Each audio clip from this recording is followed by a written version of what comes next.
Oh, this episode of Cinema Swirl was brought to you with the support of our backers over at patreon.com/Cinema Swirl. $5 OTP backers will get instant access to every episode of Cinema Swill, our monthly exclusive bonus show where Kevin and I watch famously bad movies. Our most recent episode, episode 26, features Kevin and I watching Terminator 3 Rise of the Machines. So if you want to continue on board the Terminator train with us, then patreon.com/Cinema Swirl is the way to go. At that $5 level, you'll get instant access to 26 episodes, and there's a new one coming every month. You can head on over to find out more.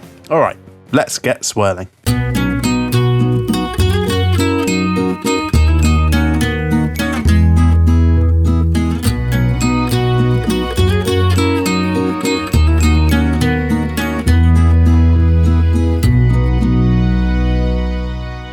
Cinema Swirl! Get these feckin' rose petals off the floor. It's episode number 74. And what's that? Aortas are in the air because it's only a bloomin' Valentine's Day Heart Love Special Edition. Me, your old pal, Cowheart Kevin Mann, romping through all of Hollywood, the flower shop that is, with my OTP, Sam Chaplin, smelling all the flowers he hasn't smelt before, checking that he's taking his allergy medication. Sam, how you doing today on this most auspicious of episodes? I'm feeling very well. I'm your OTP, your orchids, your tulips, and your petunias. I'm not 100% sure that is a flower. But I am excited to be here on Cinema Swirl. Roughly around Valentine's time. It's that month. It's that loved up month. We're feeling mushy. We're feeling romantic, right? And for me, my mother's birthday, this is true, my mother's birthday is on Valentine's Day, thus robbing-ish of any romance, really. Because it's just, I'm not saying I don't love my mum. I do, but those are two things that are competing for attention on that day, aren't they, you know? So it's... No, I'm not saying I don't love my mum, all right? That's not what I'm saying. Hang on a second. Whoa, roll it back. We all love our mums here, all right? That's not what I'm saying. Just so you're aware, this episode is the Valentine's Day special, not Kevin's mam's birthday special. That's next year, so it is. Where we will review one of the many DVDs I bought her as a teenager that she did not want. Yes.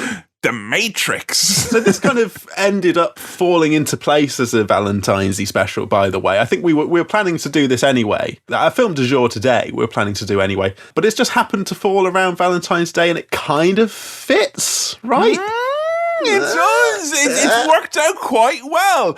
And for those of you who are listening to this going...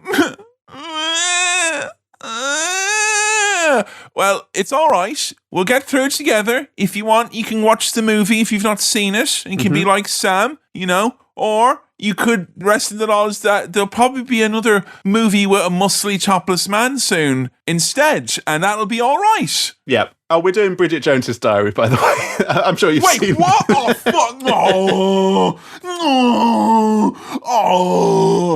A movie with a woman in it.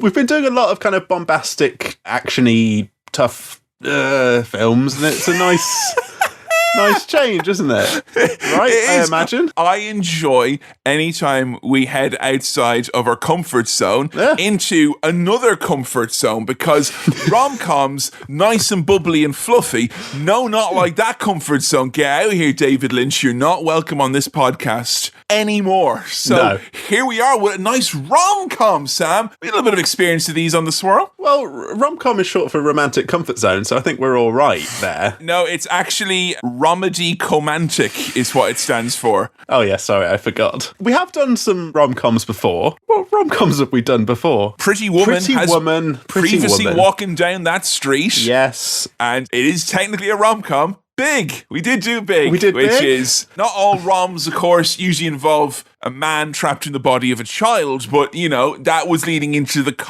That's where the com comes in. Yeah, exactly. Is romantic complicated? Isn't that what it was?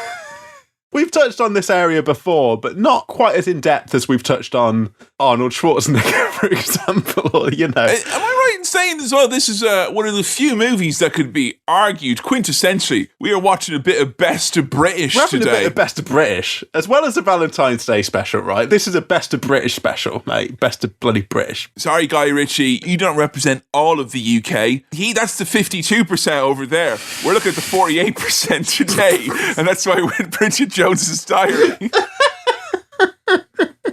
It's good to be here in bloody Blighty watching Best of British rom-com. Always good to be in this perfectly normal country with you, looking at its perfectly normal movies. Yeah. Bridget Jones's Diary, though, what, if anything, do you know about this movie, Sam? So I feel like this is one that I've absorbed quite a bit via cultural osmosis. So I'm going to go through what I know about it. Okay, here we go. Based on a book. Okay. Based on a book. Presumably a diary. It's got Renée Zellweger in it, who... what else do I know her from? She went out with Jack White from the White Stripes for a bit. I love that you know stuff like that. Wait, she went out with Jack White from the White? Yeah. Wow. They were in a film together. Do I know her from other stuff? I'm not sure. I don't think so. Is she what we refer to here in cinema store? Is she a known quantity? She's a known quantity. She's a known quantity to you. Was she on the headlines? Where was she all the time? Renée Zellweger. Yes. Early aughts. Big deal. She was in Shark Tale. She was in Shark Tale and we did Shark Tale. There we go. We did. Yeah, we did. And that's good that we've linked our swill and swirl here now. That's very... Patreon.com/cinemaswirl. Not a regrettable... I hate when we have to plug a naff movie. Like, I really like... because you're like, whoa, Troll 2. Someone's like, oh, really? And they're like, Shark Tale. I'm like, it is good. No, it would be a lot of fun. It is good, though. Seriously. Yeah. All right. Seeing as she's a known quantity, yes, it seems as well. You know her possibly just from newspaper headlines and Jack White and Shark Tale. Yeah.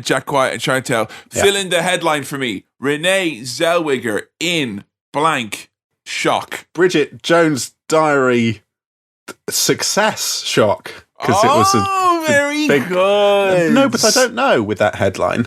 Well, okay, so what I know about this film as well, a thing that I picked up and it's become a thing around this film, like big pants. Big pants. Big comfy knickers, like comfy pants. Uh-huh. Right? That's part of it, I think. And that the whole movie then? Most of it. I think it's just Renée Zellweger talking about pants, shopping for pants, buying pants. Yeah. Do you know when the movie came out? Late 90s, early 2000s? You are correct, sir. You are. It's around then. Just before the Iraq War, so peak Players Britain, pretty much. Right. When it was all songs in the street, it was nearly complete. It was nearly so sweet. It's when they were still going, things can only get better. Before they did the minor key version, which was all sad and distorted. Things have actually got worse. I know that Hugh Grant is in this. Is this our first Hugh Grant joint? I believe so. Yeah. Wow. Yeah. Oh, man. What are your thoughts on the Hewster? Well, I used to try and do a little sort of Hugh Grant impression that was basically just me saying the following phrase. Oh, here we go. Well, I won't even do it in the voice, but it was just the phrase, terribly sorry, bibbly bobbly, was how I'd get into the... You have just given the entire audience the fucking bluest podcast orbs. Good Lord, Sam. By not doing the thing. You set up your impression. Yeah. You tell us what it's going to be, and then you expressly tell us you're going to do the impression Son's voice, which is a lot of the part of the impression, some would argue. I've ready, steady cooked it. I've given you the ingredients. You can go and do it yourself. Make something out of that. No, just the kind of, terribly sorry, couldn't possibly, that kind of, that British apologetic thing. I bet that works a lot better on the Americans, does it? Yeah, because it's all the same accent, really, as long as you just kind of go, I couldn't possibly, sorry, that kind of thing that Hugh Grant Just so you all know as well, I did the entire last episode Terminator in my Al Pacino impression. I just didn't do the voice element of that impression was all, but the hand gestures were very much there. Yeah. I also know... Who else we got in there? Do you know anyone else? Colin Firth. Aha! Now that's a name familiar to your ear, surely. Yeah. Know of him. seen him in stuff. He was in the King's Speech, which I haven't seen, but I still know about. Am I right to say that, I don't know why, sometimes I feel this about certain actors, but if you were to ask your household, you'd probably say, in this house we like Colin Firth. Is that safe to say? Yeah, I think he's well regarded. Well regarded? Yeah. Same with Grant. Have you seen him in any movies? I must have done. I can't recall any of them off the top of my head. Same with Hugh Grant, although he was in Paddington 2. Hugh Grant. He was? Very good in that. He's been in some dramas. There was that, The Unbecoming or whatever, The Unknown, Beknowing. There was some on recently that had Hugh Grant in it. The Unknown HBO series, I believe it was called. He was in one of those ones. And you know what? Just don't bother tweeting, because we know. I'll figure it out. And also, as well, if you're thinking of tweeting it, someone just beat you to the punch. Damn. What? I thought it was the first. No, you're not. You're not. I think Hugh Grant's one of those ones who has a go at Piers Morgan publicly. He's one of those guys, and that I've got a lot of respect for that. Yeah? Yeah. He really swings for him.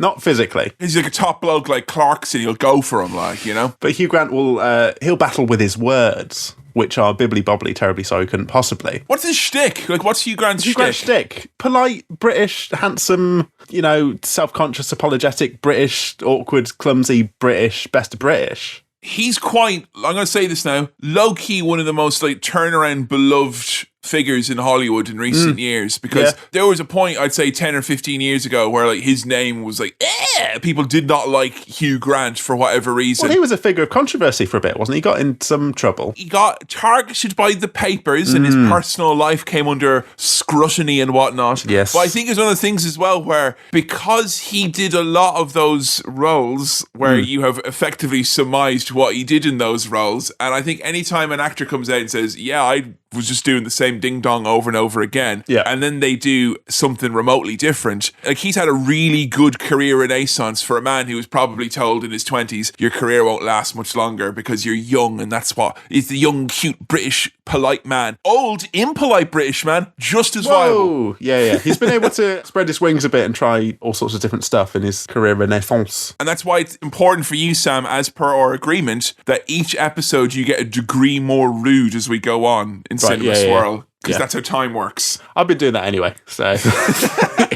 All right, don't need to get rude about it. Jesus Christ, this guy, am I right? Fucking hell. So, what's going to happen? We got our pieces in play here. We got Hugh Grant dominating the board. We got Renee Zellweger, the wickedly talented Colin Firth. Yeah. What is going to happen in this movie vis-a-vis The Diary? Well, I'm guessing it's a sort of love triangle, right? I'm guessing these two men from the poster, I've seen the poster image, and you've got Renee Zellweger in the middle, you've got your Grant, your Firth. And I imagine there's some kind of complicated feelings triangle around those gentlemen and Renee and Bridget Jones. I like that polyamorous people have reclaimed the word triad, because you say a love triad, it sounds like immediately less complicated than a love triangle, even though if you present to me the words on their own, you say triangle, I go, okay, well, I know lots of rules about them from geometry. And then you say triad, I go, that's a gang, I'm scared, that's complex, I don't understand how it works. Put the word love in front of it, it becomes a lot less complicated and a lot more complicated respectively. I think you could do that with a lot of things, though, if you just put love in front of it. Love tank. No, it doesn't. I was trying to think of something scary. But love tank sounds gross. I was going to say love honey, but I'm like, forget it. They're never sponsoring us at this point, so whatever. Oh, you followed us? Great. Where's the money coming in? Where are the free bits and bobs? I want to follow this to the end of the rainbow, find my pot of gold. You see what I'm saying? What's a scary thing? Love Spidley? No, don't love Spidley. Don't want Spidley. Love pork pie jelly? No. That just sounds like a question. Love pork pie jelly? Why not have loads of it? Yeah, these feel like opening salvos of ads I'm about to disagree with strongly. Love pork pie jelly? Love spiders? Love the sound of a brush on wet concrete? No. But then love brush could be a thing. These all sound rude now. Rude. Love is interesting. Yeah. A word that can become unwittingly very rude depending on what company it keeps. Yeah, I don't know if I've accidentally made it rude by just saying it in my voice and it instantly sounds a bit mucky. And I'm not outwardly mucky, you know. No, I don't know if my voice, my temperament has that effect on words. Love tank. Love Brush. You're going to have the Irish and the English listen to this going, yeah, no, it sounds creepy. But then you have the Americans going, wow, Hugh Grant's on the podcast. Cut me off with a slice of that cowboy pie, you know?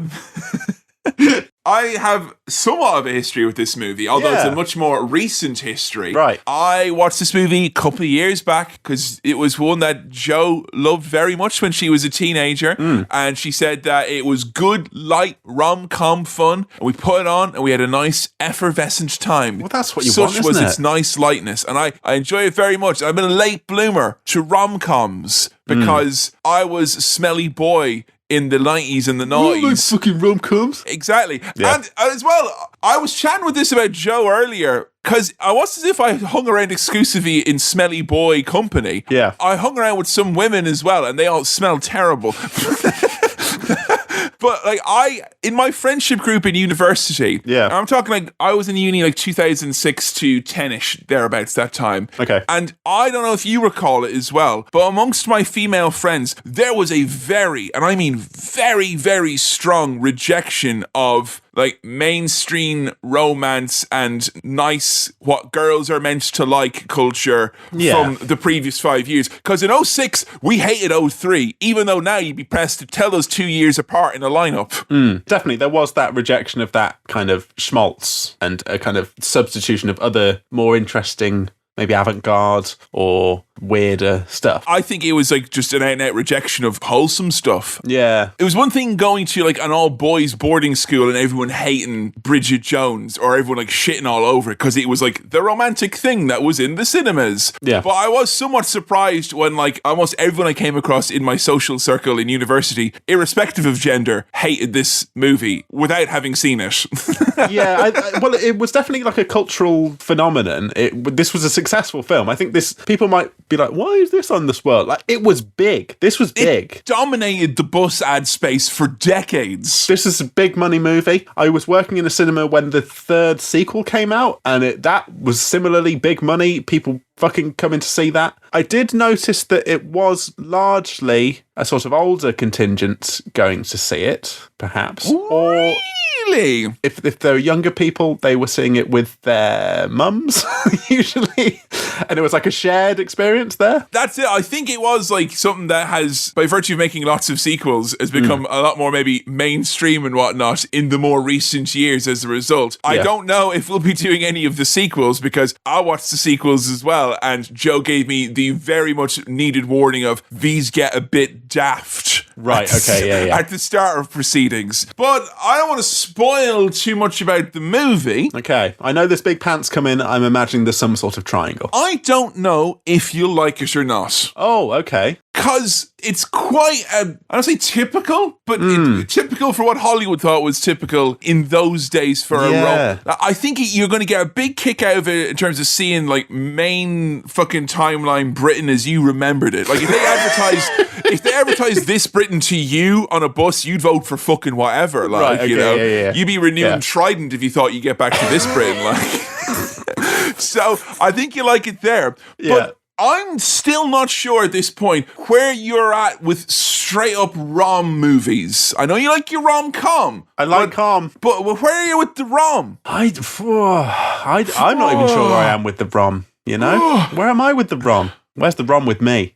Yeah, I don't know. I need to see some more rom-coms because I did that smelly boy thing of rejecting him. And I still haven't fully... I've come away from that mentality, but that doesn't mean I've seen loads of rom-coms. I'm similar. I've been slow to get onto the rom-com train, you know? Yeah. Although the fact that I saw Legally Blonde when I was a teenager gives me extra fucking bonus points. Yes, that's right. I was a modern man back then as well. Yeah, I don't even know if I'm in rom-com train station yet. I'm aware of the train. I've seen the timetable, you know, and sometimes I've perused maps of the area, but I've not boarded... And I certainly haven't got a rail card. Well, you've not got a rail card, but you've got a mail bag.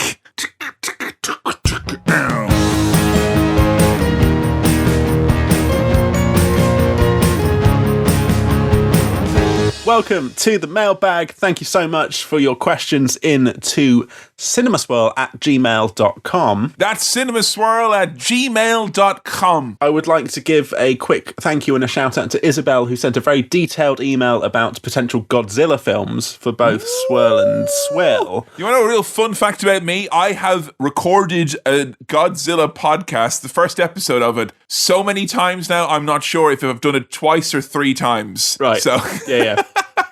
Your Godzilla love is out there, and Isabel sent something in with examples of films we could look at to do with Godzilla, and just a really lovely email generally. That's something we might look into, but we don't have time to get into here. What we do have time to get into here, I really Kevin, appreciate, you're sticking up for the smelly boy contingent again, where you're like, we're meant to do a rom-com, and we talk all about it, and then you're like, by the way, we got a letter about Godzilla! Wow! So Sam, who would be your ideal casting in a live-action Street Sharks movie? Could Vin Diesel play and voice all the parts? My point was, Kevin, it was a long, detailed email. And what we need here on Cinema Swirl sometimes is we need kind of quick, fast, bite-sized, to the point kind of questions here. We're a kind of, buzz around situation going on Cinema Swirl. That's why this time I took to Twitter to try and get some questions. Yeah, I know you're not big on the socials, all right? I know you're a big fan of cinemaswirl@gmail.com, but cinemaswirl@gmail.com. what I thought I'd do is I'd put out the call on Twitter this time and see what we got from Twitter. Bite-sized little chunks. Only 140 characters I've 280 characters now. Only 140 characters. 280 characters now. Brevity on that Twitter there. Brevity. Yeah. Stephen Fry got stuck in a lift, didn't he? And what? Twitter, eh? Mad. When did you see the first tweet with a paragraph indent in it? And did your blood run cold like it did mine? But hey, the names that we've got, I've had to use some of the actual Twitter names, so it's going to be interesting. Dr. Get Me writes, these are, even with your confrontational fucking Twitter handles, like, come get some. Dr. Get Me writes, I don't want to. This is a great question, actually, and it ties into current world events, but okay. You have free choice for the first film you get to watch in a post-lockdown cinema. What's it going to be? So we're allowed to go back into cinemas. You can watch any film you want in a cinema. What are you going for? I think I'll probably go with the new Bill and Ted movie, simply because I didn't watch it in the cinema. Yeah. I've resisted all urges to go to the cinema during. Remember when they opened up for that week or whatever it was? Yeah. Open your mouth. This'll work. And we're all in the same room, is it? Yes. Good. Yeah, that's very, very good. Okay. Very good. Yeah. And the cinemas and how much piss is in them. Is it the regular amount of piss? Yes. Yes. Very good. Very, very good. So I've resisted all urges to go to the cinema since. I think as a result of that, the only thing that was out technically in the cinemas would have been that I would have wanted to see was that. I don't care for tennis that much because as soon as I heard that it was a kind of mumbly I thought you said tennis for a minute. I was like, mate, Wimbledon wasn't on in the cinemas. No, Tenet, not drawn to see that in the cinema. No. I'd rather have it at home where I could play with my audio settings so I could fucking hear what they're saying or whatever it is. Take that, BBC high profile dramas and Tenet. Yeah. So it's probably gonna be the Bill and Ted one. Have you seen Bill and Ted 3 yet? No, I've not. You haven't? Okay. I was gonna. It was gonna be the thing I watched because we were like, over Christmas, let's watch one of the big movies that's come out and we'll rent it or whatever. Available now on digital, as they say, which. If you're waking up from a coma in 2004, checking your Skybox, and you're hearing the phrase on digital, really? Do I press the red button? That monkey ad campaign must have really gone down a treat for them to get these kind of deals. So my choice on this, on film to watch in the cinema post-lockdown, would be Parasite, because I've only very recently watched Parasite. Oh, it's good. I watched it at home on telly, had a good time. It's an amazing film. I loved it. I thought it was brilliant. I immediately wanted to watch it again, and I then got sad that I hadn't had the opportunity to watch that in a cinema, because I think that would have been a perfect thing to watch in a cinema. I would have had the opportunity, because that came out, late 2019, early 2020? Yeah, there was actually the last 2 movies I remember seeing in the cinema, because we were asked recently on something what the last one was. It was The Lighthouse. And the second to last one I saw was Parasite. I saw a screening of that. So I kind of feel like that's good enough cinema that it'll probably do me for a couple of years. So bring it on, Lockdown. I don't give a shit. I would have gone for Parasite, and I probably still would go for Parasite if it is screened again, especially if they do the black and white version that I've heard about that they do. So that would be my choice. Now, Kevin, it's a musical podcast, right? Twitter handle. If you could live in one film universe from the films you've covered so far, which would it be and why? Film universe. Yeah, now I can go with my answer first if you want some more time to ponder. You hit me with yours. Let's see what we got here. I was looking through our swirls, and there's a lot of them are grounded in this universe, and I don't want to be in this universe. I mean, we've had some flights of fantasy, and sci-fi, but the one I went for was Who Framed Roger Rabbit, because I want to enjoy the chaos of cartoons and real people living side by side. I think that would be fun. And I think what's nice about that as well is that if you are terrified of the cartoons, there's like non-cartoon parts. If you want to immerse yourself into fucking cartoon land, you can hop across the bridge. Yeah. And there you go there. You'll be absolutely fine. That's not bad. I think you get sick of it though. What I want to do is I want to see what living in a world where cartoons and humans coexist looks like from a first-person POV perspective in 3 dimensions. Because I imagine that's fucked up. Like, those are flat 2D characters. Walk around them, see do they continue to animate? I just want to see that. Someone should have asked Bob Hoskins while he was still with us what he saw. What did he see? What did you see, Bob? What did you see? That would be my go-to. I think that would just be a lot of fun, you know? I kind of feel like I'd like to go for either Back to the Future or Terminator, just because I feel I mentioned this on Swill on Patreon, watching and reading a lot of time travel related stuff recently, and I've got the cockiness of a guy who's done a lot of time travel reading and watching recently. Yeah. And ergo thinks that none of the faults that happened in all the many mangas, video games, Netflix series, and novellas and short stories I've read recently, all of them, I've got all the pitfalls sussed. Nothing could go wrong. So, yeah, as long as I don't run into no time cops, I should be okay. I'm going to go, and I'm probably going to go with Back to the Future, simply because, like, we've already lived through the Biff timeline of the last, 4 years or whatever it is. So I figured that was probably slightly more agreeable than Robot Armageddon. Interesting. And you think your time travel knowledge would suit you well in a world where time travel is actually possible because you know all the ups and downs, the pitfalls, etc. Absolutely. I know that I could go back now and go to Nottingham, go to the bus depot, slash all the tyres on the buses that are going to the airport, and then Skylink doesn't even exist. There we go. Yeah, it has very much been pointed out to me that Skylink... I thought you did it on purpose. That's why I was laughing. No, I just didn't. It was in my head. Skylink is a bus route. We've become so Nottingham-centric recently on this podcast. I thought it was 100% you were... No, I wasn't being a dick. I just generally...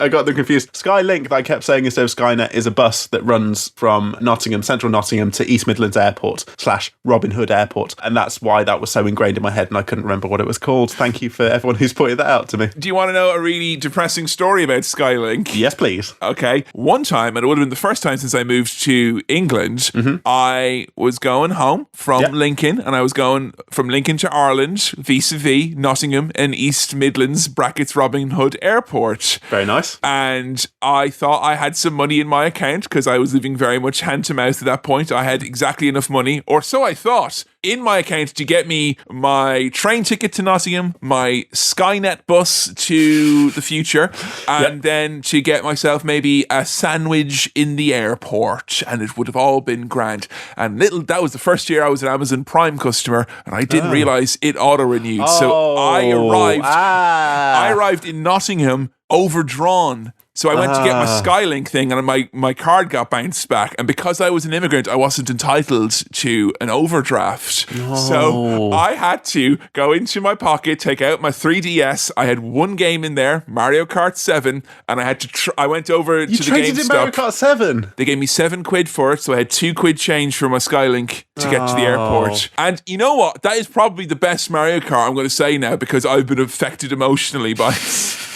So as bad as your Skynet gaff was, it wasn't as bad as my gaff. No. Look, I love that these little things can direct us towards little vignettes of your life. I always like these little, and you know what? Little stories. The fucker who bought the game off of me in the secondhand game shop or whatever, he knew what he was doing. Like, he knew. It was like you never see someone... He lowballed you on purpose. He knew exactly what was happening. Like, he knew how desperate I was. He could smell the desperation as you came in.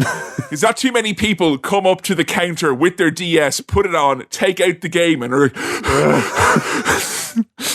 I should have gotten a sweetheart deal. I did not. No. Well, thank you very much. It's the musical podcast for that question. Final question here. Final question. It's a quick one. Quick fire. It's the Valentine's Day question. Gavin writes, if you had to choose a movie to watch with someone on Valentine's Day from what we've covered on Swirl or Swill, what would you go for? Now, this doesn't have to be what's the most romantic film we've done, but what would be a good Valentine's date movie of what we've seen? Now, my go-to answer for this... It sounds weird, and then you go, Akira, man. You show them Akira, and then they'll know if they're cool or not.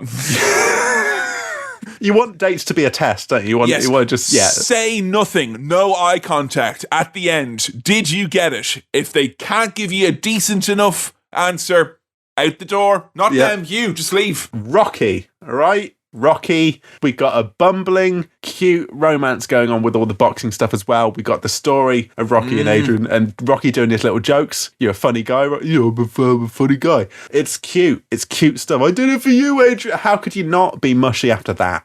Oh, see, this is why you're my OTPs, because you've got a good head on your shoulders as it relates to movies like that. Thank you. And with regards to what I would recommend you doing, though, I mean, it really is dependent on who it's with, though. Oh, right? Yeah. It really is. And I feel it's not fair asking me this question because you're basically just saying, what movie do you want to show Joe? Well, okay, if we're in an imaginary, maybe new lover situation where it's a recent blossoming romance and you want to... Whoa, no, this is too much imagination. Excuse me, sir.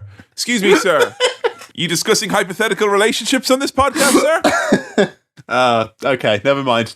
License in relation to the host on the dashboard, please, sir. Thank you. Officer, please. It was just one time. What I would say is I would definitely show Joe movies that I know she already likes, like Mary Poppins. And we watched Rocky once and she fell asleep and maintains that it's not the romantic fucking powerhouse of a movie I maintain it is. Joe. All right. But I will say on Valentine's Day, it's not the time to put on a romantic movie to like win an argument. We're going to put this on and you're going to see how romantic it is when he says, Adrian, I did it for you. And that's not a trip to a good time, You don't want the end of the film to be, wasn't that actually quite romantic? So, who's correct now? There's nothing more romantic than being correct, though. Like, no, that is, it's not. It's the most romantic thing and arguably the sexiest thing. So it's perfect. You're right. Paul Verhoeven was ahead of his time, they said, looking longingly into your eyes. It's what it's all about. I will say, though, oftentimes it's come up in this podcast, dates and things of that nature. Yeah. I've always thought that the cinema was a coward's date. I always thought it was. I see what you're saying. It's a bold statement. I understand what you're saying. It's the coward's date. It is. You got to put in a little bit of work first. Because there's minimal interaction. I think if you have some hanging out pre and post cinema, then... That's fine. Then, yeah. A decompression afterwards. I don't know if it's typically just, we'll go to the cinema and that is the entire date. I think in that case, cowardly. Well, depending on the cues, we could get 7 or 8 minutes of connection, getting, if they want popcorn, Yeah, that's all you need. So, thank you. Let's close up the mailbag. Thank you for all your questions. If you've got any more, send them on over to cinemaswirl@gmail.com. Okay, cinemaswirl@gmail.com, that's... Yeah. Well, Sam, what's that we have over there? I see with his fluttering wings and his big eyes. It's only all cute. Oh no, it's a fucking it's a big insect. Jesus. Oh God, turn off the light. Oh no, it was Cupid. It was. Oh, with his bow and his arrows. Sorry, I work out what Bridget Jones related thing that could be. I thought it was a stinger. I'm sorry. They were Cupid's bow. Arrows is what they were there. Very sorry. Let's go do a cinema swirl.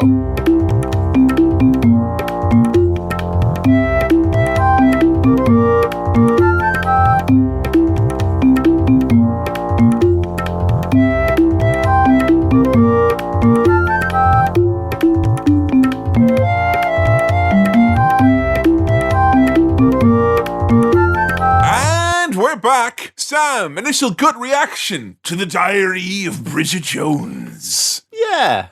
I mean, yeah. Oh, yeah. So these are yes, as in the initial gut reaction. We can confirm Sam has had one. He has told us now. Yeah. Is that positive as it relates to it being a movie? That you had a fun time? Were you laughing? Were you oohing? Were you on? What was going on? I laughed. I felt some emotions. Emotion? Yeah, there was a bit of emotion in the ocean for me. There was some emotion going on. We've had strict discussions about this before. There was to be no emotion on this podcast. I was feeling that sweet emotion, and I'm not afraid to say it. I was feeling some almost nostalgia for a different time, and then almost some, how good that we're not in that time anymore for a time. Whatever the opposite of nostalgia is. Quartz-tinted glasses, I believe, is what it might be, Sam. Yeah. Looking back, and you realise just how not great it actually was in some respects. There was a bit of all that mixed into a film where I felt like, yeah, that was all right. Yeah. Here's a question, and I didn't say it at the offset, but as a man approaching his 30s, talking to a man who's in his 30s, did the heavy theme of Dirty 30 hit you hard in this movie? Yeah. The lack of choice. Yeah. Move on. And sir, you were aware that you were illegally parked? Yeah. One thing I really like in interviews and stuff is where someone's asked a question and they answer with a single syllable and then they keep saying like move on. You know, when someone like shuts down after they've been asked a question they don't like, yeah, move on. No, we're done. Yeah. Okay. Great question. Next one, please. Yeah. No, something hit me where, I mean, when this came out, I would have been 10, right? Wow. Look, we'll have younger listeners who won't have even been, maybe not even been around when this came out. But I was 10 when this came out. And to me, the idea of Bridget Jones was always this sort of, not older woman, but like a woman. But now I'm basically Bridget Jones' age. I'm facing the same Bridget Jones stuff. You remember this from a kid and being like, it don't get much more older than 30. And now you're looking at this going, maybe Sylvester Stallone had a point when he wrote Life Begins at 60 in that special magazine for men who were over the age of 60. I think it was vaguely around as a cultural thing. And I was like, oh, that's, adult stuff. Not adult stuff, not like pervy in a pervy way, but like, grown-ups dealing with all their grown-up problems. And now I'm like, oh no, that's where I am now. That's where my life is now. I'm there now. That's me now. Would you like some meaningless platitudes from someone who is well into their 30s now and enjoying every second of it? Please, because I'm not there yet. Nearly there, but not there yet. Age is just a number. Now, it's very important. It's very important that you speak very quickly after that as well. You don't leave a gap. Because if you say, listen to this now, age is just a number. The thoughts have crept in now, haven't they? You think, yeah, but numbers do all sorts of important things that make me worried all the time. Like maths and all of data. There. So you need to fill that gap straight away with something else. Some other platitude about being in your 30s. It'll be fine. It'll be all right. It'll be okay. Live, laugh 30s. That's what I say. Well, that's what I'm preparing to do. Not there yet. Still clinging on to the late 20s for now. But it's going to come up and it's going to hit hard, I imagine. If Bridget Jones is anything to go by, your 30s are terrible. Yeah, but you can view it like this, right? You are going to be going into an early blank, I know you'll be thinking, I'm downgrading to a car I don't like. Yes, but it's in a colour that you like. Early 30s, huh? So come on. One of the things I was most excited for about turning 30, and there's not much, right, was that my Fitbit, this is a bit in the weeds, but my Fitbit has a thing where it tells you you're 30 years old. It motivates you. Get up off the couch, you're 30. Look at the watch.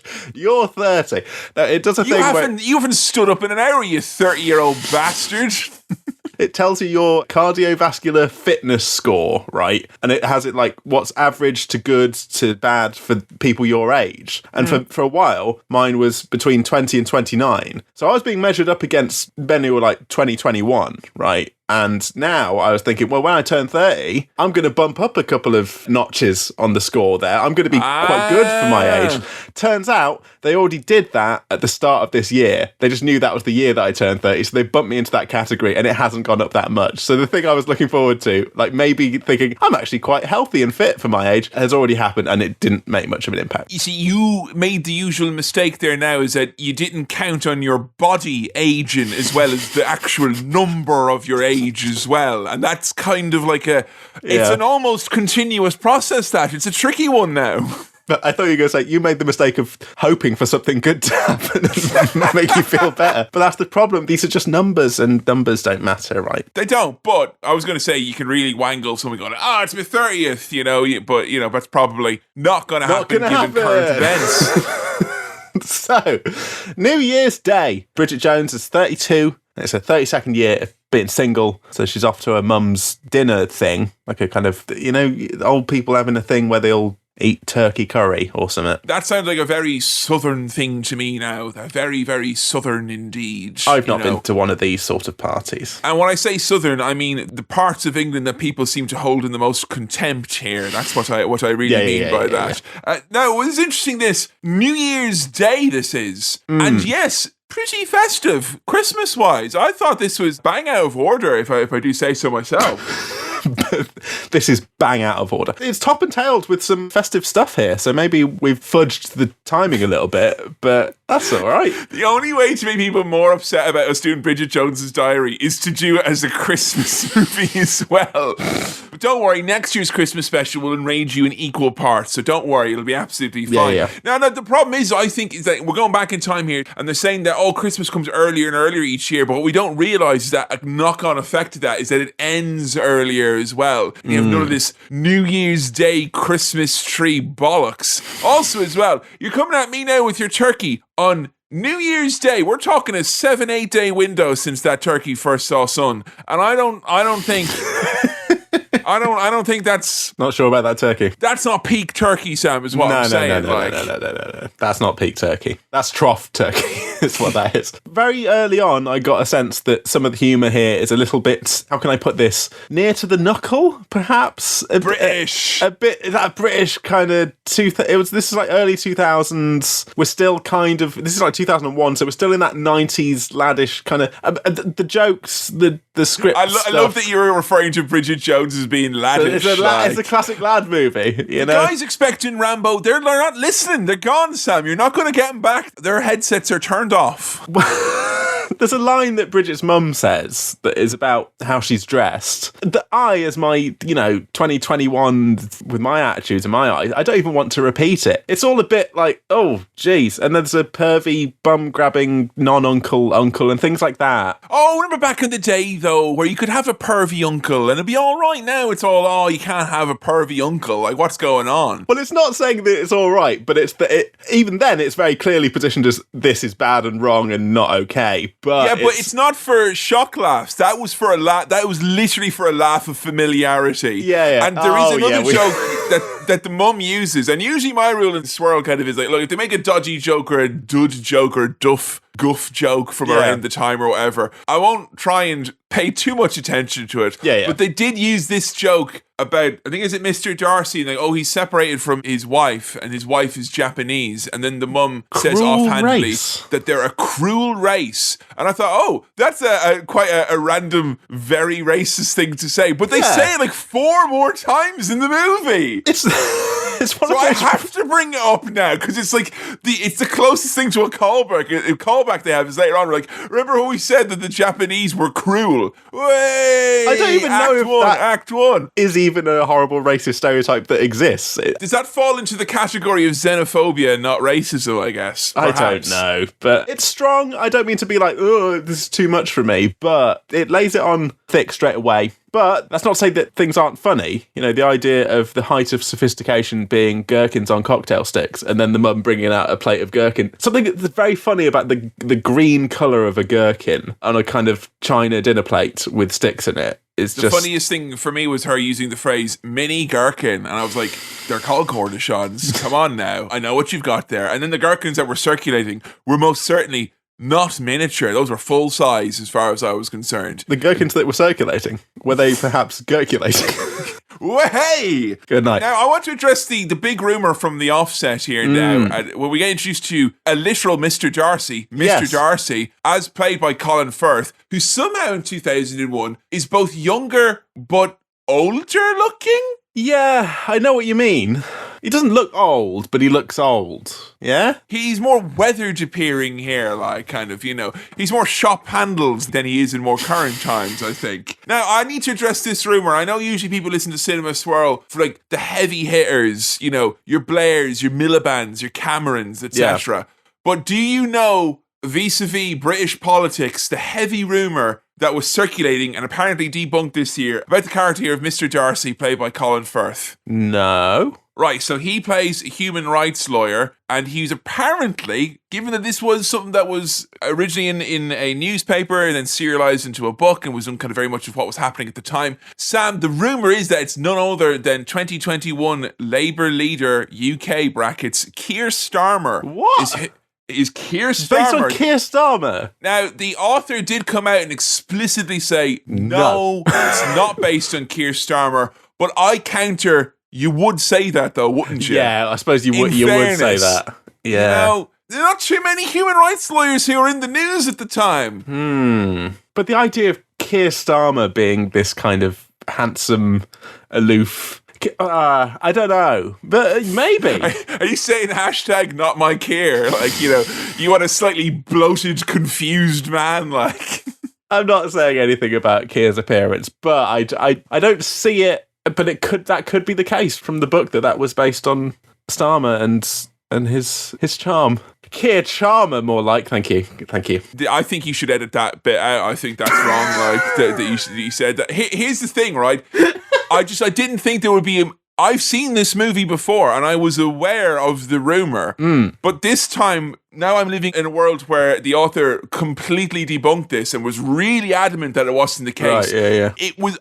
You might as well have just digitally inserted Keir Starmer. The 30th anniversary Keir Starmer in there, Union Jack and all, waving it. So it was a different watch for me this time. Right. Yeah, that has coloured it for me now. I'm kind of thinking, that's completely changed my perception of what happens here. I'll tell you what it is, though, as well. You can tell, Sam, because he's got bad banter. Yeah, bad banter. I wouldn't want to have a pint with Mr. Darcy. Bad banter. Not got my votes. Yeah, so Bridget's mum is trying to set her up with this Darcy fella, this Keir Starmer fella. I mean, Colin Firth, very handsome, right? Oh, yeah, he's a handsome man, yeah. A handsome guy. But the thing that Bridget is genuinely put off by the fact that he's wearing a dorky Christmas jumper. Come on now. We have a lot of narration going on here, so we hear a lot of Bridget's thoughts and presumably her diary over some of this stuff. And her being like, oh, perhaps not, when he's wearing the jumper, as an actual thing that might be off-putting, is, oh, come on, nowadays, that's a tick in the yes column. I thought you told me they were going to be the good old days. I didn't realise there were bad old days as well. Yes, bad old days where your charming Christmas sweater, far being from like the mainstay of Christmas and landfills, was actually something relegated to be worn by stuffy freaks like Mr. Darcy. So stuffy freaks. I think she looks at him like he's got his dick out here. Yeah. It's like, come on, it's just, I've got almost an identical jumper. Yeah, I like those jumpers. Because you know what Kevin, a weak Keir Starmer. No, we're not. No. Stop it. No. I want to put those rumours to bed and absolutely debunk that. Yeah, Bridget makes an absolute meal out of kind of flirtatious conversation with Mr. Darcy here. And he, in turn, talking to his mother, who's trying to set him up with her, calls her a verbally incompetent spinster who smokes like a chimney, drinks like a fish, and dresses like her mother. Kaboom! Bridget overhears it. Credits. Credits roll. What a sad little short film that was. So, yes, bottom tier banter here, shut down straight away. Although I watched this, I can't help but get the general feeling that I would have, not that I wanted to be set up with anyone but my parents, but the fact that my parents never even tried, I would have liked to see them have a go. Because it seems like a very British thing here. I don't know if that... Do you reckon your parents are ever going to set you up, or do you ever worry that your parents might try and set you up? That's never happened to me, and I doubt it ever will happen to me, that there's any kind of thing where they try and introduce me to a person with a Christmas jumper, and I go, oh no, not that Christmas jumper. Disgusting. No, thank you. It hasn't happened. We got our first of many scenes where Bridget is upset and on her own and dealing with this. And it's something that, probably doesn't get shown, or didn't at the time get shown very often on the big screen, which is someone just singing on their own and applying the soothing balm of Frasier and iced cream. These are my favourite scenes in the movie, because I relate very heavily to this, particularly the Frasier bit. So I thought the all by myself playing while Bridget is all by herself, drinking and smoking. England, don't want to be in England. My government's killing me. But this was a nice opportunity. I thought that's a bit obvious, isn't it, to have all by myself playing while Bridget is all by herself. However, the non-diegetic music, Kevin, becomes diegetic because Bridget starts miming along and playing air drums, and then I was like, actually, this is a very fun sequence. This is a good title sequence thing that happens here. I really enjoyed it. Now, the one thing that they did that was very, very smart, and they toed a fine line here, she was drinking a lot to soothe her emotional distress. Yes. But I thought it was very good of them and brave of them to make sure she was still using a glass, because I think someone tanning a bottle of corner shop on their own there without a glass, singing a song and watching Frasier. Like, I've been there, man, and I don't want that to be on the screen. No one should have to see that. Do you think the props person or the set dresser was like, no, that is too far. I will pour not this in here now.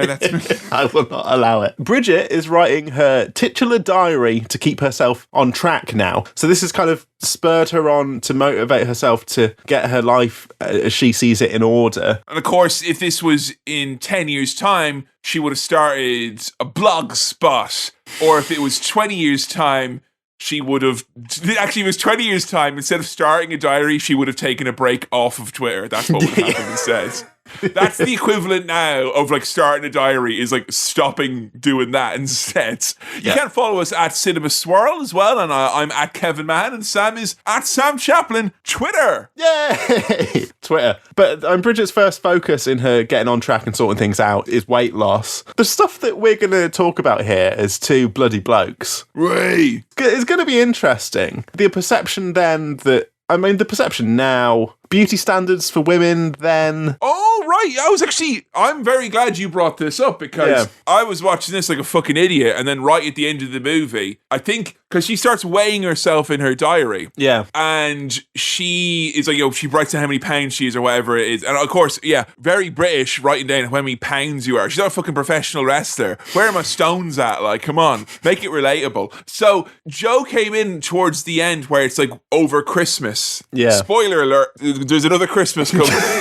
Spoiler alert, Christmas happens. 2022, there's another one coming as well, lads. Yeah. Don't you worry. But there's a part where it's meant to be like, she's crazy, like she's eating so many. It's like, I've eaten 1,000 mince pies and I'm 140 pounds. And Joe came into the room and she's like, do you know how much that is? And I go, I don't know, like what, like 9 stone? She's like, it's like 10 stone. And I was like, wow, okay, well, that's not particularly heavy, is it? She's like, no. And she told me, this was very alarming. She said pretty much out of every girl she knew who saw this movie when she was in school, that she said around 70 to 80% of them had some sort of like troubled takeaway from it, where they either had some like issue with their body, or they felt bad about or they became a bit more obsessed about their weight, or they just started weighing themselves when they never did before, or in some cases it was like, more severe, like body dysmorphia, or like kind of eating being dysregulated or whatever it is. So like, it is very easy for us as top blokes to be watching this, and that could easily go by the wayside, because it is just peppered throughout. She's like, I'm obsessively keeping track of my weight, and they're like, yeah,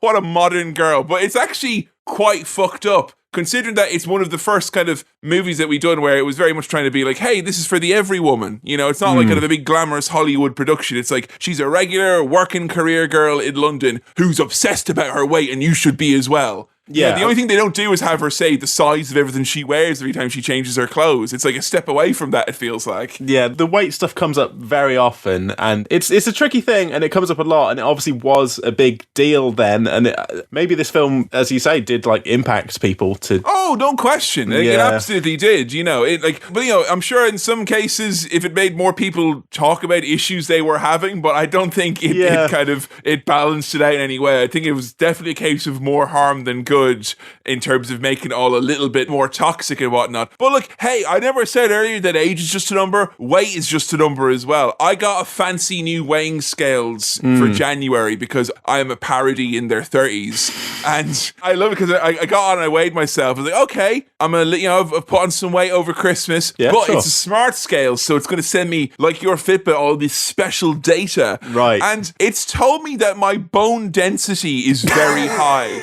And it's every time I open it, I don't know. It's red. So I assume it's not, but like I know there's problems if your bones can become like porous or whatever it is. And I've been Googling like what is wrong with my bones now. Like, and I've spent my life like studying science and biology, and I have a lifelong kind of interest in physiology and biology and all that jazz. And even I get fucking wrapped up in the stupid bullshit of weighing yourself in modern times. So yeah, solidarity out there, because it ain't fucking easy by any stretch. Kevin, I think if this film was set in current day and Bridget had a smart scale, we might be watching Bridget's Bones Diary. Thank you.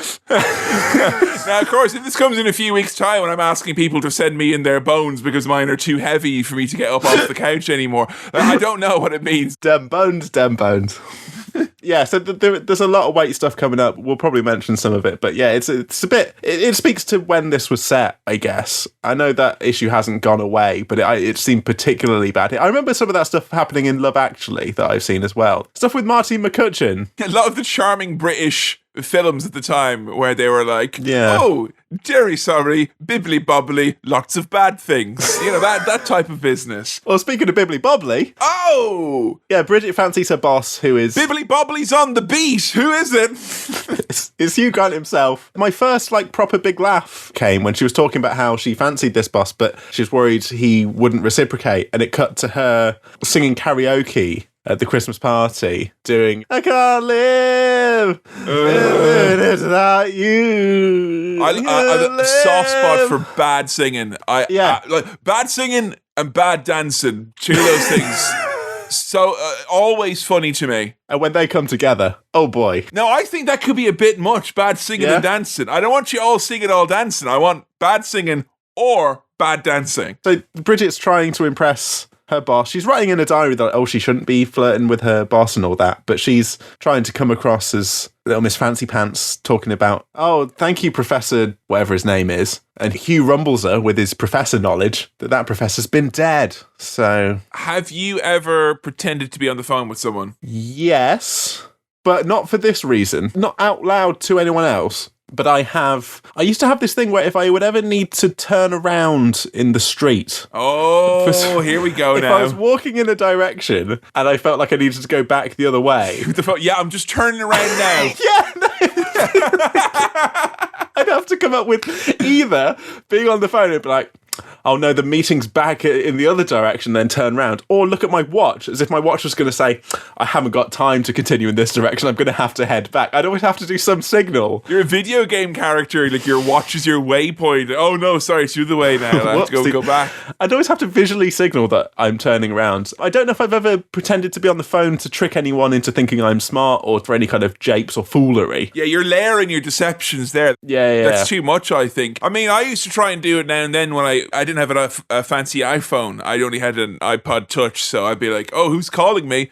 Yes, Tiny Tower. This is this is Mr. Man. Yes." And these temples, you're running through them, I hear. Okay, interesting. Hey, Sally Phillips is here. I know Sally Phillips, and there's nothing quite as frustrating as watching this movie's scenes with Sally Phillips, and you're like, "Come on, Sally, do any of the. Come on." Give her a line, please.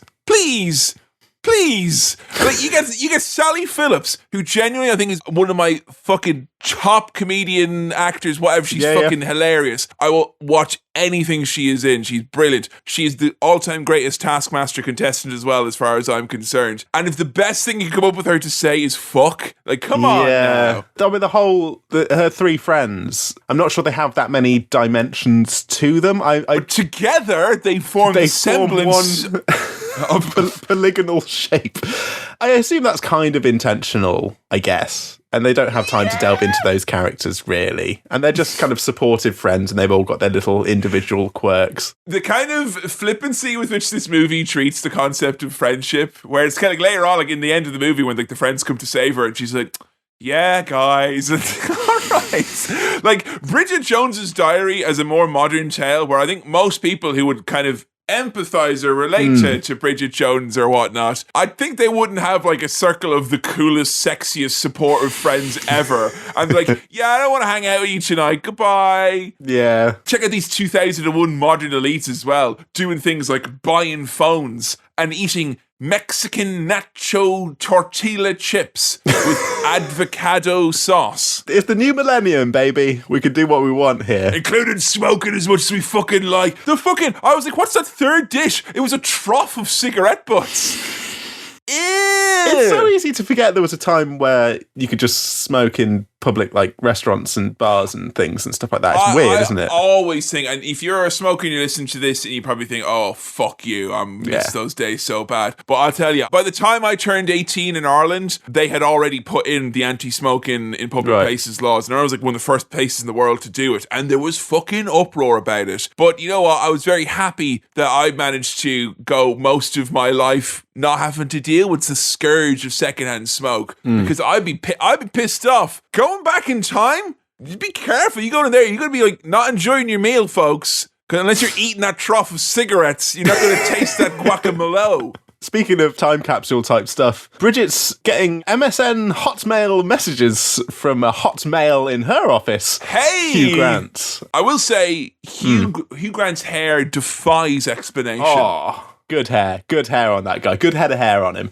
that fella. The only way I can describe his hair, and I am speaking from personal experience, is if you've had a lot of dandruff. No, stop. Okay. I'm just saying, a very large quantity of dandruff, and you really had to, like, you get the nails in, like, you really scratch it out, and you scratch and scratch and scratch. You get all of it out. It's all gone. And then afterwards, inexplicably, your hair looks really good. That's Hugh Grant's hair. Have you ever happened? Yeah, you know what I mean, right? Good explanation. Has to be of a certain length, is what I'm saying here. And a certain crust as well has to have formed. If it's too early, it'll be raw and it won't be good. How have you managed to make, speaking about Hugh Grant's hair, kind of disgusting? A great talent that you have. So these two are kind of flirting back and forth about like how Bridget's wearing a short skirt. He's saying, oh, terribly sorry, bibbly bobbly, your skirt appears to have gone missing. Ha ha ha ha ha, send. And she's like writing in her diary that she needs to stop flirting with this guy. Don't make a thing out of this. And she's looking around the office like, should I be sending these messages to him? And then the next day she's wearing a bloody short skirt and being dead flirty. So I thought this was a setup. You know, the first time she's sending those messages back and forth and he's on the phone. I thought someone else would be messaging her, or it'd be a goof, or like this was gonna. But no, it's genuinely just her boss is flirting with her, and they're making jokes about how not okay it is.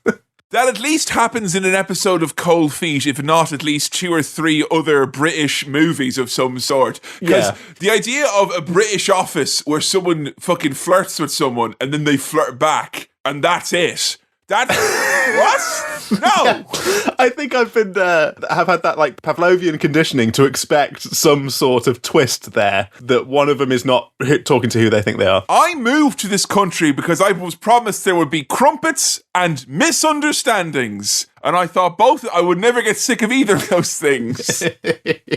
Oh, I tell you what, the best flirty line that she uses, this is fucking great. Yeah. Shut up, I am very busy and important. Yeah, I've used that one a few times. That's one of my go-to lines. You shouldn't use that one first, though. You shouldn't use that one. No, you got to build up to shut up, I'm very busy and important. I had to learn that the hard way. But yeah, they're kind of goofing about how non-PC and kind of inappropriate this is. But it's all a bit of fun, talking about, you know, all sorts of sexual things and being very flirtatious. Her friends give her the worst advice with how to get his attention and whatnot. She's going to this launch for the book. She works in publishing, and she's going to be introducing someone who introduces someone else. So she's going there and she wants to show off and kind of give off an air of sophistication. So they're saying that she needs to circulate lots And she also needs to introduce people with unique bits about them. Now, both those things I think are total bullshit. Yeah. That's not really a good plan, I don't think. Yeah, you don't make yourself more interesting by introducing even more interesting people. What you do is you find the dullest motherfuckers in the room, and then you hang out with them. and then you catch their eye and you go, can you believe how boring everyone is? And then they'll naturally come over, you know? Yeah. I like that we get a kind of almost a Rocky-esque training montage, but it's of like leg shaving and waxing and, you know, sorting all this stuff out. Well, I want Rocky to do his training montage. It's like, there's like really distressing music. And we get Bridget dealing with the famous issue of deciding between the sexy pants versus the stomach sucky in pants. I thought you were going to say the famous issue of Salman Rushdie. How do we approach this? You have to choose between one or the other. It's either Salman Rushdie or his big pants, you know, and it's hard to choose. I'm talking about the famous Bridget Jones big pants. They've become a cultural icon. Well, Spanx came out after this. Yeah. But she's here saying like, oh, these are my special pants which have got elasticated bits that will suck in parts of you. I'm like, wait a second. I've like watched a fucking documentary about Spanx being made here. This is contrary to the Spanx universe knowledge that I've been told. It was like the way they told it, Sam. No one even ever thought about compression of any sort. Bridget Jones invented Spanx. Thank you very much. She sold her stock too early. That's what happened. Of all the things I expected from a Bridget Jones movie, I did not expect extended Salman Rushdie cameo, which is like, what? That is an odd one, isn't it? Because I know he was obviously in the news a lot more back then, but it really felt like wrong place, wrong time. Hey, Is this pre or post fatwa with Rushdie? Look, I understand. I'm not advocating for him to be further deplatformed from, like, you know, Bridget Jones as well. I'm just like, you know, it was an odd choice. Yeah, I didn't mind it. It was just weird. I was just like, oh, like, okay. It's a completely different reason why, but it was as odd as if Andy McNabb was just there as well. You know, if he was just there. This book launch is a bit of a nightmare because also we get Colin Firth. He's here as well. Uh-oh. And we get a little fun thing that I think there was a film that we saw this happen in. There's a thing I really like in films. It's a sequence where you get a kind of imagined run through of what's going to happen, presented as if it is happening, and then you sharp cut back to, oh, maybe I won't do that, and then it might have been bloody King Arthur or something, where they're kind of imagining what happens and they cut back to, okay, let's not do that, or something. You mentioned fucking Shark Tale, and now King Arthur. See, no, all right? Just King Arthur, a classic British film. Fuck me. Belongs up there with Bridget Jones. Bridget Jones, King Arthur. Give us our British Shark Tale already, with all the British fish who are happy fish in our waters. She does a monumentally terrible job at introducing people. Yes. And, like, if there's one thing I could say I could confidently do, and I say more so than podcasting, anything else, it is introducing people. Because there's something about having the ability to have all the pomp and circumstance and ability to do a little bit of showmanship, but no pressure, because it's like, you're just introducing someone else. It's all on you. Yeah, no one's there for you, so therefore you can have fun introducing other person and make that as fun as you want it to be. And you might ask, oh, Kevin, shouldn't you just be a compere? No, because I don't want to ask people what they've done for a living. Or ask if there's anyone from a local university in. No, I don't want to do that at all. And we're going to need a kind of cheerleader here, someone to start the clapping. You at the back there. If you start the clapping, we'll bring that all around now, and we'll bring on Salman Rushdie. Here he comes. No, it's not Salman Rushdie. Although Salman Rushdie, very nicely, he does a little joke, because there's a bit where Bridget Jones, to try and show off, ages ago on that call to Hugh Grant, says that something is positively Vonnegut-esque, as in like Kurt Vonnegut. And then we hear Salman Rushdie bullshitting his way through a conversation saying that something's positively Vonnegut-esque, and Hugh Grant's like, yeah, whatever, I don't know what you're talking about. And I'm like, all right, fine. Yeah, I know so much about Salman Rushdie, like so much. I know nothing. Now, you saying that has just undermined what I was doing. Now people are going to think I do know about him. Okay, so now what are we going to do? Yeah, the greatest book of our time, Kafka's Motorbike here. Am I the only one who thought that was like, I guess it was 2001 and not later as I may have thought, but like, I really for a second thought they were having a pop at Hugh McGregor's love of motorcycles, and I was like, leave it out, all right? Like, Attack on the Clones is going to come out and prove all you naysayers wrong. Look, have a go at Ewan McGregor. He can take it. But Charlie Borman, leave him out, all right? He's just doing his thing. Okay? He's not a Jedi. Leave him around. Leave him out, all right? Leave it out. He can't fight his own battles. Yeah, she fluffs it. She messes it up. She desperately tries not to call Mr. Fitzherbert Mr. Tits Pervert. And that's a good little goof. But Hugh Grant very charmingly is like, bibbly bobbly, I thought it was quite good. I'm going to have to take you to dinner now. Let's go to dinner immediately. I hate when he came over. It's the worst. Because, like, when you've absolutely fucking beefed it and then someone comes over and is like, do you want to have dinner? Oh, yeah. Don't do that. I don't know how, like, deep they were going with this, but Hugh Grant's character has, like, an almost predatory quality to him where, like, he ignores her for most of the night and then she fucks up the speech and he comes over and he's like, tell her to go to dinner. Like, yeah. He doesn't subscribe to the treat them mean to keep them keen, horrible mindset. He instead applies the logic of the world will treat her mean and therefore I will pick my moments at which she will appear to be keen, which is almost as bad. Yeah, in retrospect now, looking back now, I know what I know about the character that you can kind of guess from a million miles away, by the way, the little twist about who this fella is. And he also says that Keir Starmer, far from being continuity Corbyn, sorry, he says that he says that Mr. Darcy actually did the dirty with his fiancée, and that's why he hates him. He's a rat. You should avoid him at all costs. Yes, they were Cambridge buddies, and he only shagged Hugh's missus. And so and again, the reason he's doing this, it's not the real story. It's because he is already identified, before Bridget even has, that he's a potential suitor, and he's like, cut it off there. Ooh, all the tricks of 2001 he's got here now. I mean, he is launching a real charm offensive here, because the little line that he does where he says, how about a drink at my place, totally innocent, no funny stuff, just full sex. I'm a big fan of the term full sex. It's very funny to me. I don't know why. When I think full sex, I just think full breakfast, like, like a big plate, like, full sex followed by a full English. Like, after that sex, you're going to hold up a plate like retarding or something like. And she's trying to kind of refuse his charming ways, but they're smooching, and she ends up back at his. And oh no, she's got the big pants on. Oh, you can't let him see the big pants. But Hugh Grant, great guy. Hugh Grant loves the Game Boy marketing campaign of the 90s, so he was like, "Nah, I love it. It's funny. It's great. I'm not a Sega head, so I'm on board." Like, I don't know what you mean.